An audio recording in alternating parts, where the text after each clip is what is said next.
حضرت آپ صلی اللہ علیہ وسلم نے حضرت علقمہ رضی اللہ عنہ کی ماں کے خط کو یہ پیغام پہنچایا کہ اے ماں میں تجھ سے ملنا چاہتا ہوں یا تم مجھ سے ملنا چاہتی ہو؟ حضرت علقمہ رضی اللہ عنہ کی والدہ نے کہا اے اللہ کے پاک رسول میرے ماں باپ آپ پر قربان ہو جائیے، میں آپ کو تکلیف دینا نہیں چاہتی، میں آپ سے خود ہی ملنے آ رہی ہوں۔ حضرت علقمہ رضی اللہ عنہ کی والدہ آپ علیہ السلام کی خدمت میں آئی، اللہ کے نبی صلی اللہ علیہ وسلم نے عرض کیا اے بوڑھی اماں آپ علقمہ سے ناراض کیوں ہو؟ اس نے بتلایا کہ علقمہ رضی اللہ عنہ ایک نیک صحابی ہے، نماز بھی پڑھتا ہے، تہجد بھی پڑھتا ہے، زکوٰۃ بھی دیتا ہے، تمام نوافل کو بھی ادا کرتا ہے، فرائض بھی ادا کرتا ہے، سنت بھی ادا کرتا ہے، لیکن اپنی بیوی کے مقابلے میں میری بات پر ترجیح نہیں دیتا، اپنی بیوی کے حکم کو مان لیتا ہے۔ جب ہمارے اندر کوئی مشورہ ہوتا ہے اور بیوی اس مشورے کی طرف رائے دیتی ہے اور میں دوسری طرف رائے دیتی ہوں تو علقمہ میرے مشورے کو ٹھکرا دیتا ہے اور اپنی بیوی کے مشورے پر گامزن ہو جاتا ہے، اس لیے میں علقمہ سے ناراض ہوں۔ آپ علیہ السلام نے ارشاد فرمایا اے بوڑھی اماں آپ جانتی ہو کہ اس وقت علقمہ کا کیا حال ہے، وہ مرنے کے قریب ہے اور ان کی زبان پر کلمہ جاری نہیں ہو رہا ہے، اس لیے آپ علقمہ کو معاف کر دے۔ اگر آپ نے معاف نہ کیا تو اللہ بھی اس سے ناراض ہے، کیونکہ اللہ رب العزت فرماتا ہے کہ اگر ماں باپ خوش ہیں تو میں اس سے خوش ہوں، اگر ماں باپ ناراض ہیں تو میں اس سے ناراض ہوں۔ حضرت علقمہ رضی اللہ عنہ کی والدہ کہنے لگی اے اللہ کے پاک رسول میں علقمہ سے اتنی ناراض ہوں کہ میں علقمہ کو معاف نہیں کروں گی۔ آپ علیہ السلام نے حضرت بلال حبشی رضی اللہ عنہ کو حکم دے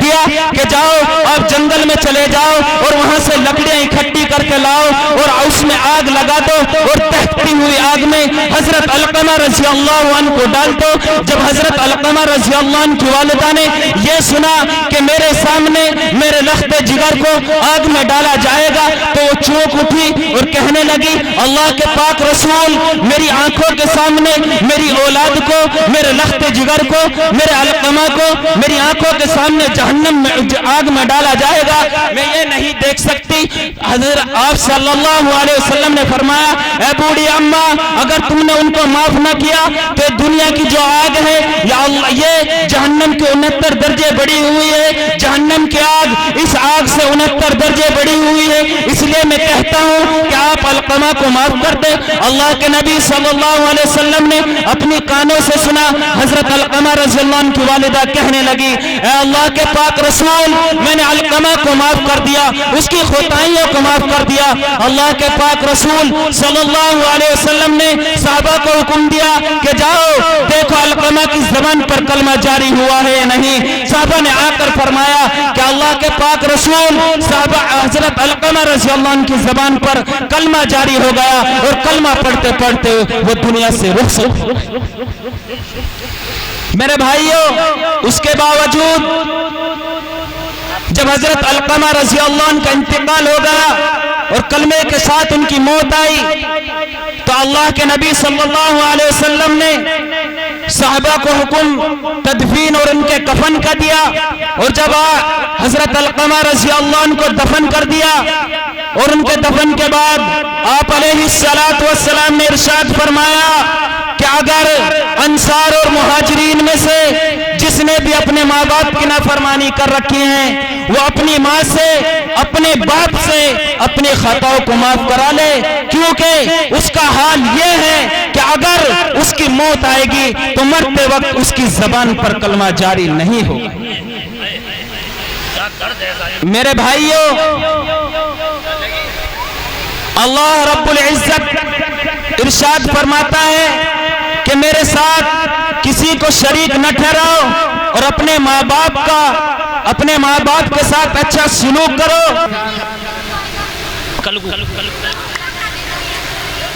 وقت بہت کم ہے، میں ایک واقعہ بتا کر اپنی بات کو ختم کرنے کی کوشش کر رہا ہوں۔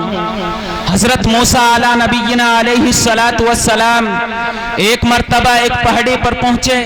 جن کو کلیم اللہ کہا جاتا ہے۔ حضرت موسیٰ علی نبینا علیہ السلام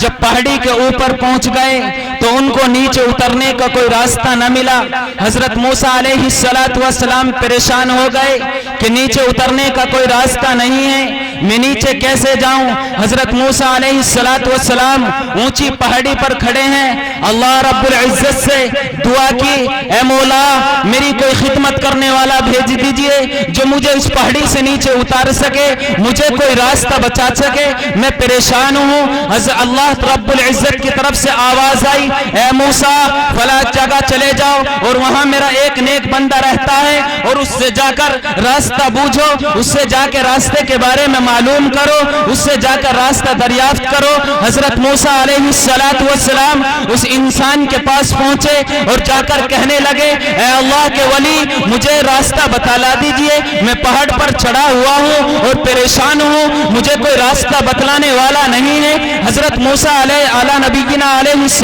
السلام کو اس انسان نے راستہ نہیں بتلایا بلکہ بدلی کو حکم دے دیا کہ اے بدلی نیچے اترا اور موسیٰ علیہ السلام کو ان کی منزل مقصود تک پہنچا دے۔ جب بدلی نے اس انسان کا حکم سنا تو بدلی نیچے اتر آئی اور موسیٰ علیہ السلام کو لے کر زمین پر پہنچ گئی۔ جب زمین سے جانے لگی تو موسیٰ علیہ السلام نے اس بدلی سے معلوم کیا کہ اے بدلی میں تو اس انسان سے راستہ طلب کرنے کے لیے گیا تھا، میں تو اس انسان سے راستہ بوجھنے کے لیے گیا تھا، لیکن اس انسان نے مجھے راستہ نہیں بتلایا بلکہ تجھے حکم دے دیا اور تو بھی کسی کا حکم نہیں مانتی سوائے اللہ رب العزت کے، جبکہ اس انسان کا تو نے حکم مان لیا۔ تو اے بدلی وہ کون تھا اس کے بارے میں مجھے بتلا دے، وہ کون اللہ کا ولی تھا، وہ کون سی عبادت کرتا ہے جو تجھے حکم ماننے پر مجبور ہو گئی؟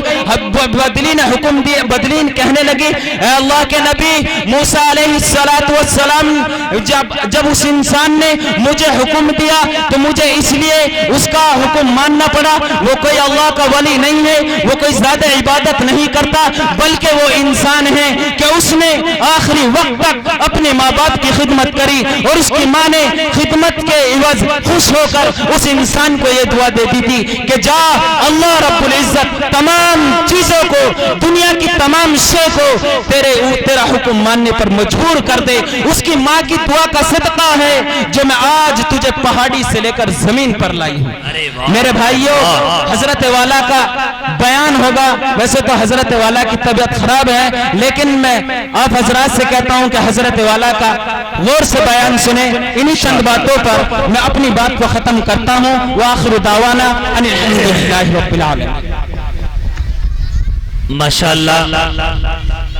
جمع سال عالم دین حضرت مولانا ناظم صاحب دامت برکاتہم العالیہ بڑے درد اور دل کے کرب کے ساتھ اپنے بات